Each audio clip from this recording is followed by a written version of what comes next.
அனைவருக்கும் வணக்கம். இன்று 12/12/2025 சூப்பர் ஸ்டார் அவர்களின் பிறந்த நாள்.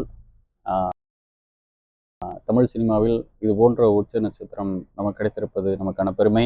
இன்னைக்கு எனக்கு அவர் ஒரு ரோல் மாடலாக இருக்கார். அதை பற்றி நீங்கள் தெரிஞ்சுக்கிட்டிங்கன்னா உங்களுக்கும் அவரோட லைஃப் வந்து ஒரு இன்ஸ்பிரேஷனாக மோட்டிவேஷனாக இருக்கும். அவர் முதல்ல தமிழ் சினிமாவுக்கு வரும்போது அவர் அது முன்னாடி கண்டக்டராக இருந்தார், நீங்கள் கேள்விப்பட்டிருப்பீங்க. நாடகத்தில் துரியோதன வேஷனம் போட்டப்போ அவரோட ஃப்ரெண்ட்ஸ்லாம் பார்த்துட்டு நிச்சயம் நீ தமிழ் சினிமாவில் நடிக்கணும், சினிமாவுக்கு போ அப்படின்னு சொல்லும்போது அவர் எந்த தைரியத்தில் தமிழ் சினிமாவுக்கு வந்தார்? ஏன்னா அவர் வரும்போது அவருக்கு தமிழ் மொழி தெரியாது, தமிழ்நாடு தெரியாது, தமிழர்களையும் தெரியாது. இன்னைக்கு தமிழர்களின் ஒவ்வொரு மனதிலும் குடியிருக்கிறார், கொண்டாடுகிறார்கள். இன்றைக்கு படையப்பா ரிலீஸ் கூட பெரிய அளவில் டிக்கெட் புக்காக இருக்குது. தமிழ்நாட்டில் யாரையும் தெரியாது. ஆனால் எதை நம்பி வந்தார்? அவர் திறமையை நம்பி வந்தார். அந்த திறமை உங்கள்கிட்டையும் இருக்குது. நிச்சயம் அந்த திறமையை கண்டுபிடிங்க. நீங்கள் உங்கள் திறமை தான் உங்களுக்கான விளக்கு, உங்களுக்கான ஒளி, உங்களுக்கான இலக்கை நோக்கி அது கொண்டு செல்லும்.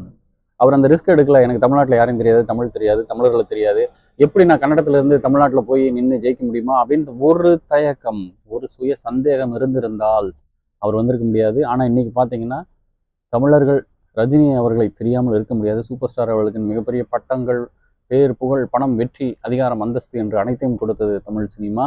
இன்று இந்தியாவிலே மிகப்பெரிய சூப்பர் ஸ்டார், ஆசியாவிலே ஜாக்கி சானுக்கு இணையாக சம்பளம் வாங்கக்கூடிய ஒரு உச்ச நட்சத்திரம். இந்த வயசுலையும் மார்க்கெட் இருக்கிற ஒரு ஹீரோ. சில பேர் ஹீரோ வாங்க, ஆனால் மார்க்கெட்டு உருவாகாமல் போகும், உருவாகி திரும்ப போகும், உச்சத்துக்கு போகும். எப்போதும் மனிதனுக்கு வந்து பணம், பேர், புகழ், அதிகாரம், அந்தஸ்து வந்தவரவும் தன்னிலை மாறாமல் இருக்கிறார்கள் என்றால் அது மிகப்பெரிய விஷயம். அது மனிதர்களால் மட்டும்தான் முடியும். அந்த மாதிரியான ஒரு மனிதர் தான் திரு ரஜினிகாந்த். அதனால தான் அவர் உண்மையிலே படத்தில் மட்டும் சூப்பர் ஸ்டார் இல்லை, ரியல் லைஃப்லேயே சூப்பர் ஸ்டார். அவர் யாரை பற்றியும் புறணி பேசுறது விரும்ப மாட்டார். நிறைய பேருக்கு நல்லது பண்ணியிருக்கிறாரு. சில அரசியல் விமர்சனங்கள் இருந்தாலும் நாம் நமக்கான நல்ல விஷயங்களை மட்டும் நம்ம தேர்ந்தெடுப்போம். ஸோ நிச்சயமாக ஒரு நூற்றாண்டு கன்று இன்னும் மிகப்பெரிய வெற்றி பெற வேண்டும். நீங்கள் உங்கள் லைஃப்பில் இருந்து இதில் கற்றுக்க வேண்டியது என்னென்னா, உங்களுக்கு என்ன தோணுதோ, உங்கள்கிட்ட என்ன திறமை இருக்கோ அதை உடனடியாக வெளிக்காட்டுங்க. இன்றைக்கு இருக்கக்கூடிய சமூக ஊடகத்தலங்கள், சோஷியல் மீடியாவில் பார்த்தீங்கன்னா, நீங்கள் எந்த ஊரில் இருந்தாலும் இன்ஸ்டாகிராம், யூடியூப், சோஷியல் மீடியாவில் உங்களுடைய திறமை, நடிப்போ, ஓவியமோ, கலையோ ஏதோ ஒன்று நீங்கள் கற்றுக்கிட்டு அதை பண்ணுங்கள். அப்படி பண்ணும்போது மிகப்பெரிய வெற்றியை நீங்கள் நிச்சயம் பெறலாம். இது உறுதியாக சொல்லலாம்.